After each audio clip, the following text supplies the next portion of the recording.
ఈ శుభ సాయంత్రాన రఘురామ్ గారి ఆధ్వర్యంలో ఈ రోజు నిర్వహించబోయే కూచిపూడి నృత్య ప్రదర్శన మరి కాసేపట్లో ప్రారంభం కాబోతోంది.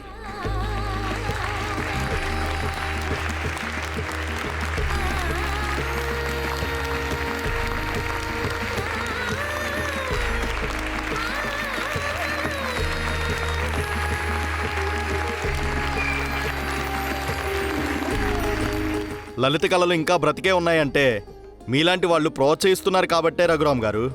అది మనందరి బాధ్యత వెంకన్న. లేదంటే భవిష్యత్తులో జానపదాలు డ్రామాలు తమ ఉనికిని కోల్పోతాయి. తరువాత మనం భారతీయులమనే విషయమే మర్చిపోతాం.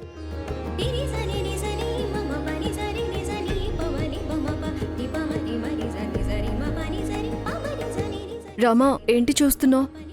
వాళ్ళు తప్పించుకొని వచ్చేస్తారేమోనని చూస్తున్నాను. నాకెందుకో ఈరోజు శివరాం స్టేజ్ మీదకి వెళ్ళి నేను ఈ స్థాయికి రావడానికి నా భార్య పార్వతి అదిగో ఆ జనాల్లో ఉందని ఏదో సినిమాలో ఒక ఆవిడికి చెప్పినట్టు నీ గురించి చెప్తాడేమో అనిపిస్తుందే. అంటే ఇప్పుడు నేను హీరోలాగా చేతులు నలుపుకుంటూ అందర్నీ చూస్తూ ఇబ్బంది పడుతూ స్టేజ్ మీదకి వెళ్ళాలమ్మా? అవునే, గుర్రం ఎగరొచ్చు కదా. తేడా కొడితే కింద కూడా పడొచ్చు. అయ్యో రామా, శౌర్య ఇక్కడ. వాళ్ళు బయటకు రాకుండా కాపలా కాస్తున్నారు. ఓ గుడ్.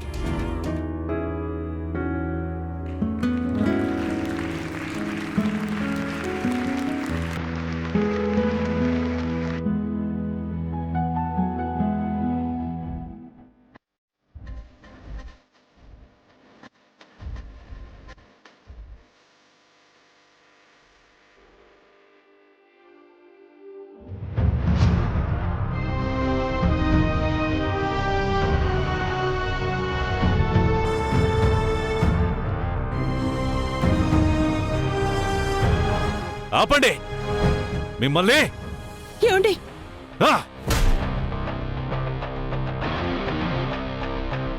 ఏం చెప్పాను? ఏం జరుగుతోంది ఇక్కడ? సమాధానం చెప్పు. చెప్పు. సార్, వాళ్ళని పిలిచిందెవరు? నేనే సార్, నేనే పిలిపించాను. ఏం మాట్లాడుతున్నావు? నేను మాట్లాడిన వాళ్ళు ఎక్కడున్నారు? వాళ్ళని చూపించు. వాళ్ళతోనే మాట్లాడాలి. ఏంటండి, ఎందుకంత కంగారు పడుతున్నారు? రఘురామ్ గారికి అబద్ధం చెప్పేశానమ్మా. ఇప్పుడు గనక డాన్సర్స్ రాకపోతే నా పరిస్థితి ఏంటి? నా భవిష్యత్తు నాకే కనిపించట్లేదు. మరి ఈ విషయం ధైర్యంగా వెళ్ళి రఘురామ్ గారితో చెప్పేసేయండి. వాళ్ళు వచ్చేస్తారేమో అని ఆయన ఎదురు చూస్తూ ఉంటారేమో కదా. అమ్మా, రఘురామ్ గారితో నేను ధైర్యంగా వెళ్ళి ఆ మాట చెప్పడం కంటే ఇట్నుంచుటే పారిపోవడమే బెటర్. ఒకవేళ నేను ఇట్నుంచుటి పారిపోయినా జీవితంలో అయోధ్యలకు మొహం కూడా చూడలేను. అయ్యో, సో పిటీ ఆన్ యూ. మిమ్మల్ని చూస్తుంటే చాలా జాలేస్తుందండి. ఓ పని చేస్తారా? నాకు ఒక డాన్స్ స్కూల్ ఉంది. అందులో చాలా మంది డాన్సర్స్ ఉన్నారు. మీరు ఓకే అంటే వాళ్ళతో ప్రోగ్రాం పెట్టించేద్దాం. నిజంగానా మేడం? ఎస్. మీరిప్పుడు ఈ ప్రాబ్లం నుంచి బయటపడాలంటే మీకు ఇదొక్కటే దారి. బాగా ఆలోచించుకోండి. ఇంకేమంటాను మేడం, మీరు సమయానికి దేవతలా వచ్చి నన్ను ఆదుకున్నారు. నిజంగా మీరు డ్యాన్స్ గ్రూప్ని పిలిపిస్తానంటే ఈరోజు నాకంటే సంతోషంగా ఉండేవారు ఇంకెవరు ఉండరు మేడం. ఓకే, మీరేం టెన్షన్ పడకండి. మా వాళ్ళకి కాల్ చేసి నేనే పిలిపిస్తాను. మీరు వెళ్ళి రఘురామ్ గారితో ఆ డాన్స్ చేసే వాళ్ళు వచ్చేస్తున్నారు అని చెప్పేసేయండి. అలాగే madam. Thank you madam. Thank you so much madam.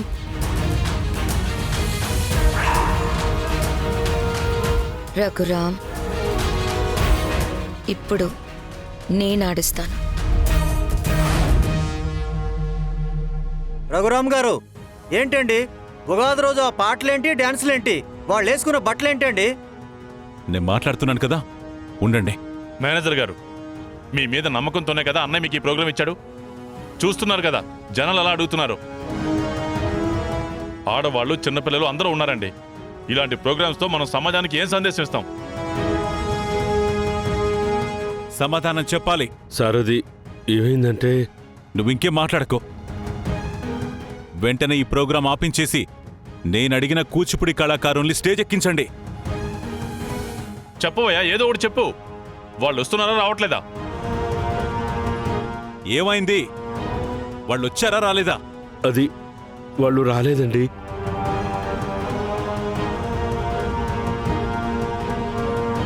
రాలేదా? అవును సార్, అది నేను ఫోన్ చేస్తుంటే వాళ్ళ ఫోన్ స్విచ్ ఆఫ్ వచ్చింది.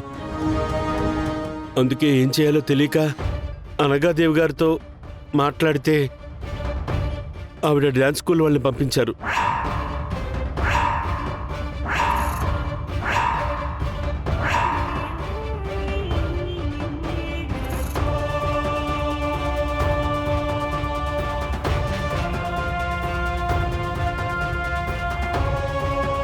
ఏంటిదంతా? డాన్స్ ప్రోగ్రామ్ అన్నయ్య. ఇది డాన్సా? నీ దృష్టిలో కాకపోవచ్చు, కానీ చూసావు కదా, పాట మొదలవగానే కుర్రాళ్ళంతా అసలు ఎలా కేరింతలు కొట్టారో.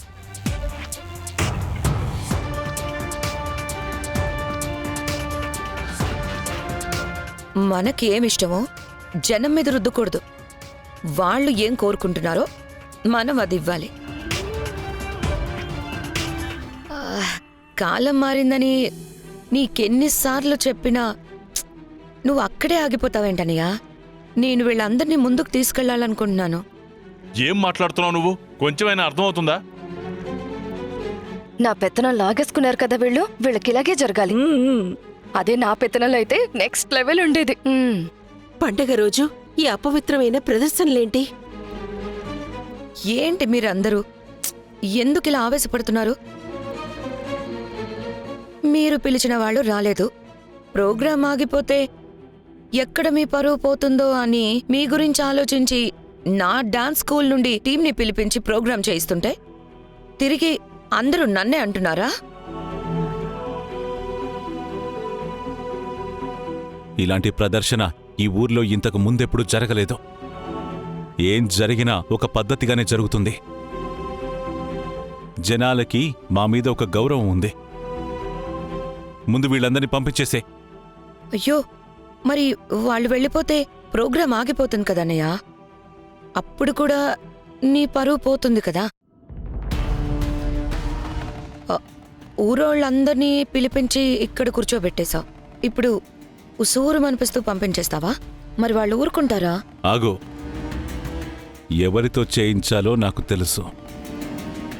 వెళ్ళండి, బయటికెళ్ళండి, దిగండి.